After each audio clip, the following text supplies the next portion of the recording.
History of agriculture in the United States. The history of agriculture in the United States covers the period from the first English settlers to the present day. In colonial America, agriculture was the primary livelihood for 90% of the population, and most towns were shipping points for the export of agricultural products. Most farms were geared toward subsistence production for family use. The rapid growth of population and the expansion of the frontier opened up large numbers of new farms, and clearing the land was a major preoccupation of farmers.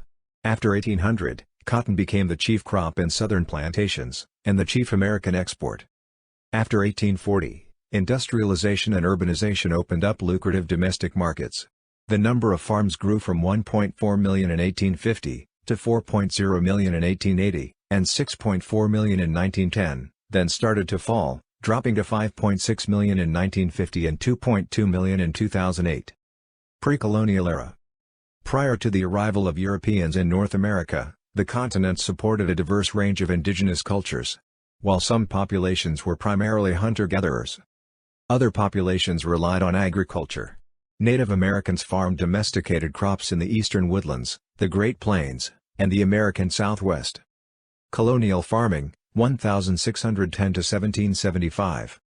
The first settlers in Plymouth Colony planted barley and peas from England, but their most important crop was Indian corn, maize, which they were shown how to cultivate by the native Squanto. To fertilize this crop, they used small fish which they called herrings or shads. Plantation agriculture, using slaves, developed in Virginia and Maryland, where tobacco was grown, and South Carolina, where indigo and rice was grown. Cotton became a major plantation crop after 1800 in the Black Belt. That is the region from North Carolina and an arc through Texas where the climate allowed for cotton cultivation. Apart from the tobacco and rice plantations, the great majority of farms were subsistence, producing food for the family and some for trade and taxes. Throughout the colonial period, subsistence farming was pervasive. Farmers supplemented their income with sales of surplus crops or animals in the local market, or by exports to the slave colonies in the West Indies. Logging, hunting and fishing supplemented the family economy. Ethnic farming styles. Ethnicity made a difference in agricultural practice. German Americans brought with them practices and traditions that were quite different from those of the English and Scots. They adapted Old World techniques to a much more abundant land supply. Furthermore, the Germans showed a long-term tendency to keep the farm in the family and to avoid having their children move to towns. For example, they generally preferred oxen to horses for plowing. The Scots-Irish built their livelihoods on some farming but more herding, of hogs and cattle. In the American colonies, the Scots-Irish focused on mixed farming. Using this technique, they grew corn for human consumption and for livestock feed, especially for hogs. Many improvement-minded farmers of different backgrounds began using new agricultural practices to increase their output. During the 1750s, these agricultural innovators replaced the hand sickles and scythes used to harvest hay, wheat, and barley with the cradle scythe, a tool with wooden fingers that arranged the stalks of grain for easy collection. This tool was able to triple the amount of work done by a farmer in one day. A few scientifically informed farmers, mostly wealthy planters like George Washington, began fertilizing their fields with dung and lime and rotating their crops to keep the soil fertile. Before 1720, most colonists in the mid-Atlantic region worked in small-scale farming and paid for imported manufactures by supplying the West Indies with corn and flour. In New York, a fur pelt export trade to Europe flourished and added additional wealth to the region. After 1720, mid-Atlantic farming was stimulated by the international demand for wheat. A massive population explosion in Europe drove wheat prices up. By 1770, a bushel of wheat cost twice as much as it did in 1720. Farmers also expanded their production of flaxseed and corn since flax was in high demand in the Irish linen industry and a demand for corn existed in the West Indies. Many poor German immigrants and Scots-Irish settlers began their careers as agricultural wage laborers. Merchants and artisans hired teenaged indentured servants, paying the transportation over from Europe, as workers for a domestic system for the manufacture of cloth and other goods. Merchants often bought wool and flax from farmers and employed newly arrived immigrants who had been textile workers in Ireland and Germany to work in their homes spinning the materials into yarn and cloth. Large farmers and merchants became wealthy, while farmers with smaller farms and artisans only made enough for subsistence. New Nation, 1776 to 1860. The U.S. economy was primarily agricultural in the early 19th century. Westward expansion, including the Louisiana Purchase and American victory in the War of 1812 plus the building of canals and the introduction of steamboats opened up new areas for agriculture. Most farming was designed to produce food for the family, and service small local markets. In times of rapid economic growth, a farmer could still improve the land for far more than he paid for it, and then move further west to repeat the process. While the land was cheap and fertile, the process of clearing it and building farmsteads wasn't. Frontier life wasn't new for Americans but presented new challenges for farm families who faced the challenges of bringing their produce to market across vast distances. South. In the South, the poor lands were held by poor white farmers, who generally owned no slaves. The best lands were held by rich plantation owners, were operated primarily with slave labor. These farms grew their own food and also concentrated on a few crops that could be exported to meet the growing demand in Europe, especially cotton, tobacco, and sugar. The cotton gin made it possible to increase cotton production. Cotton became the main export crop, but after a few years, the fertility of the soil was depleted and the plantation was moved to the new land further west. Much land was cleared and put into growing cotton in the Mississippi Valley and in Alabama, and new grain-growing areas were brought into production in the Midwest. Eventually this put severe downward pressure on prices, particularly of cotton, first from 1820-23 and again from 1840-43. Sugarcane was being grown in Louisiana, where it was refined into granular sugar. Growing and refining sugar required a large amount of capital. Some of the nation's wealthiest men owned sugar plantations, which often had their own sugar mills. New England. In New England, subsistence agriculture gave way after 1810 to production to provide food supplies for the rapidly growing industrial towns and cities. New specialty export crops were introduced such as tobacco and cranberries. Western frontier. The British had attempted to restrict westward expansion with the ineffective Proclamation Line of 1763, abolished after the Revolutionary War. The first major movement west of the Appalachian Mountains began in Pennsylvania, Virginia and North Carolina as soon as the war was won in 1781. Pioneers housed themselves in a rough lean-to or at most a one-room log cabin. The main food supply at first came from hunting deer, turkeys, and other abundant small game. Railroad age, 1860 to 1910. A dramatic expansion in farming took place from 1860 to 1910. The number of farms tripled from 2.0 million in 1860 to 6.0 million in 1906. The number of people living on farms grew from about 10 million in 1860 to 22 million in 1880 to 31 million in 1905. The value of farms soared from $8 billion in 1860 to $30 billion in 1906. The 1902 Newlands Reclamation Act funded irrigation projects on arid lands in 20 states. The federal government issued 160-acre, 65 hectares, tracts for very cheap costs to about 400,000 families who settled new land under the Homestead Act of 1862. Even larger numbers purchased lands at very low interest from the new railroads, which were trying to create markets. The railroads advertised heavily in Europe and brought over, at low fares, hundreds of thousands of farmers from Germany, Scandinavia, and Britain. The Dominion Lands Act of 1871 served a similar function for establishing homesteads on the prairies in Canada. The first years of the 20th century were prosperous for all American farmers. The years 1910 to 1914 became a statistical benchmark, called parity, that organized farm groups wanted the government to use as a benchmark for the level of prices and profits they felt they deserved. South, 1860 to 1940. Agriculture in the South was oriented toward large-scale plantations that produced cotton for export, as well as other export products such as tobacco and sugar. During the Civil War, the Union blockade shut down 95% of the export business. Some cotton got out through blockade runners, and in conquered areas much was bought by northern speculators for shipment to Europe. The great majority of white farmers worked on small subsistence farms, that supplied the needs of the family and the local market. After the war, the world price of cotton plunged, the plantations were broken into small farms for the freedmen, and poor whites started growing cotton because they needed the money to pay taxes. Sharecropping became widespread in the South as a response to economic upheaval caused by the end of slavery during and after Reconstruction. Sharecropping was a way for very poor farmers, both white and black, to earn a living from land owned by someone else. The landowner provided land, housing, tools and seed, and perhaps a mule, and a local merchant provided food and supplies on credit. At harvest time the sharecropper received a share of the crop, from 1/3 to 1/2, with the landowner taking the rest. The cropper used his share to pay off his debt to the merchant. The system started with blacks when large plantations were subdivided. By the 1880s, white farmers also became sharecroppers. The system was distinct from that of the tenant farmer, who rented the land, provided his own tools and mule, and received half the crop. Landowners provided more supervision to sharecroppers, and less or none to tenant farmers. Poverty was inevitable, because world cotton prices were low. Soares, 2005, shows how Southern farmers made the mule their preferred draft animal in the South during the 1860s-1920s, primarily because it fit better with the region's geography.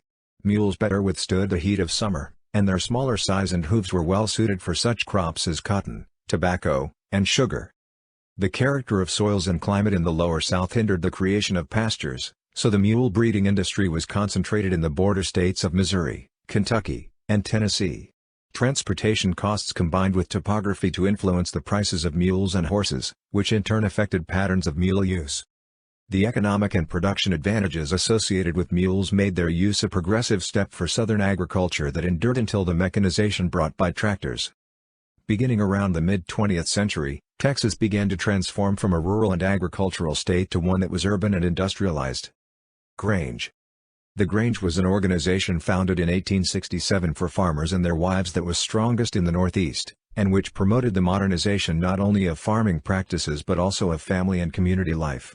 It is still in operation. Membership soared from 1873, 200,000, to 1875, 858,050, as many of the state and local Granges adopted nonpartisan political resolutions, especially regarding the regulation of railroad transportation costs.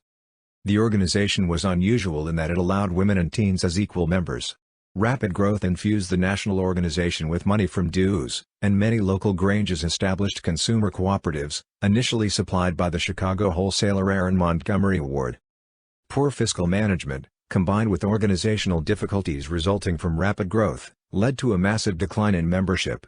By around the start of the 20th century, the Grange rebounded and membership stabilized. In the mid-1870s, state Granges in the Midwest were successful in passing state laws that regulated the rates they could be charged by railroads and grain warehouses. The birth of the federal government's Cooperative Extension Service, Rural Free Delivery, and the Farm Credit System were largely due to Grange lobbying. The peak of their political power was marked by their success in Monville, Illinois, which held that the grain warehouses were a private utility in the public interest, and therefore could be regulated by public law. See references below. The Granger Movement. During the Progressive Era, 1890s-1920s, political parties took up Grange causes. Consequently, local Granges focused more on community service, although the state and national Granges remain a political force. World War I. The U.S. in World War I was a critical supplier to other Allied nations, as millions of European farmers were in the army. The rapid expansion of the farms coupled with the diffusion of trucks and Model T cars, and the tractor, allowed the agricultural market to expand to an unprecedented size. During World War I prices shot up and farmers borrowed heavily to buy out their neighbors and expand their holdings. This gave them very high debts that made them vulnerable to the downturn in farm prices in 1920. Throughout the 1920s and down to 1934, low prices and high debt were major problems for farmers in all regions. Beginning with the 1917 U.S. National War Garden Commission, the government encouraged victory gardens, agricultural plantings in private yards and public parks for personal use and for the war effort. Production from these gardens exceeded $1.2 billion by the end of World War I. Victory gardens were later encouraged during World War II when rationing made for food shortages. 1920s. A popular Tin Pan Alley song of 1919 asked, concerning the United States troops returning from World War I, "How you gonna keep 'em down on the farm, after they've seen pre?" As the song hints, many did not remain down on the farm. There was a great migration of youth from farms to nearby towns and smaller cities. The average distance moved was only 10 miles, 16 kilometers. Few went to the cities over 100,000. However, agriculture became increasingly mechanized with widespread use of the tractor, other heavy equipment, and superior techniques disseminated through county agents, who were employed by state agricultural colleges and funded by the federal government. The early 1920s saw a rapid expansion in the American agricultural economy largely due to new technologies and especially mechanization. Competition from Europe and Russia had disappeared due to the war and American agricultural goods were being shipped around the world. The new technologies, such as the combine harvester, meant that the most efficient farms were larger in size and, gradually, the small family farm that had long been the model were replaced by larger and more business-oriented firms. Despite this increase in farm size and capital intensity, the great majority of agricultural production continued to be undertaken by family-owned enterprises. World War I had created an atmosphere of high prices for agricultural products as European nations' demand for exports surged. Farmers had enjoyed a period of prosperity as U.S. farm production expanded rapidly to fill the gap left as European belligerents found themselves unable to produce enough food. When the war ended, supply increased rapidly as Europe's agricultural market rebounded. Overproduction led to plummeting prices, which led to stagnant market conditions and living standards for farmers in the 1920s. Worse, hundreds of thousands of farmers had taken out mortgages and loans to buy out their neighbors' property, and now are unable to meet the financial burden. The cause was the collapse of land prices after the wartime bubble, when farmers used high prices to buy up neighboring farms at high prices, saddling them with heavy debts. Farmers, however, blamed the decline of foreign markets, and the effects of the protective tariff. Farmers demanded relief as the agricultural depression grew steadily worse in the middle 1920s, while the rest of the economy flourished. Farmers had a powerful voice in Congress, and demanded federal subsidies, most notably the McNary-Haugen Farm Relief Bill. It was passed but vetoed by President Coolidge. Coolidge instead supported the alternative program of Commerce Secretary Herbert Hoover and Agriculture Secretary William M. Jardine to modernize farming, by bringing in more electricity, more efficient equipment, better seeds and breeds, more rural education, and better business practices. Hoover advocated the creation of a federal farm board which was dedicated to restriction of crop production to domestic demand, behind a tariff wall, and maintained that the farmers' ailments were due to defective distribution. In 1929, the Hoover Plan was adopted. 1930s. New Deal farm and rural programs. President Franklin D. Roosevelt, a liberal Democrat, was keenly interested in farm issues and believed that true prosperity would not return until farming was prosperous. Many different New Deal programs were directed at farmers. Farming reached its low point in 1932. But even then millions of unemployed people were returning to the family farm, having given up hope for a job in the cities. The main New Deal strategy was to reduce the supply of commodities, thereby raising the prices a little to the consumer, and a great deal to the farmer. Marginal farmers produced too little to be helped by the strategy. Specialized relief programs were developed for them. Prosperity largely returned to the farm by 1936. Economics and labor. In the 1930s, during the Great Depression, farm labor organized a number of strikes in various states. 1933 was a particularly active year with strikes including the California agricultural strikes of 1933, the 1933 Yakima Valley strike in Washington, and the 1933 Wisconsin milk strike. Agriculture was prosperous during World War II, even as rationing and price controls limited the availability of meat and other foods in order to guarantee its availability to the American and Allied armed forces. During World War II, farmers were not drafted, but surplus labor, especially in the southern cotton fields, voluntarily relocated to war jobs in the cities. During World War II, victory gardens planted at private residences and public parks were an important source of fresh produce. These gardens were encouraged by the United States Department of Agriculture. Around one-third of the vegetables produced by the United States came from victory gardens. 1945 until present. Government policies. The New Deal-era farm programs were continued into the 1940s and 1950s, with the goal of supporting the prices received by farmers. Typical programs involved farm loans, commodity subsidies, and price supports. The rapid decline in the farm population led to a smaller voice in Congress. So the well-organized Farm Bureau and other lobbyists worked in the 1970s to appeal to urban congressmen through food stamp programs for the poor. By 2000, the food stamp program was the largest component of the Farm Bill. In 2010, the Tea Party movement brought in many Republicans committed to cutting all federal subsidies, including those agriculture. Meanwhile, urban Democrats strongly opposed reductions, pointing to the severe hardships caused by the 2008-10 economic recession. Though the Agricultural Act of 2014 saw many rural Republican congressmen voting against the program, it passed with bipartisan support. Technology. New machinery, especially large self-propelled combines and mechanical cotton pickers, sharply reduced labor requirements in harvesting. In addition, electric motors and irrigation pumps opened up new ways to be efficient. Electricity also played a role in making major innovations in animal husbandry possible, especially modern milking parlors, grain elevators, and CAFOs, confined animal feeding operations. Advances in fertilizers, herbicides, insecticides and fungicides, the use of antibiotics, and growth hormones. Significant advances occurred in plant breeding and animal breeding, such as crop hybridization, GMOs, genetically modified organisms, and artificial insemination of livestock. Post-harvest innovations occurred in food processing and food distribution, for example frozen foods. End of the topic. Thank you. Thank you.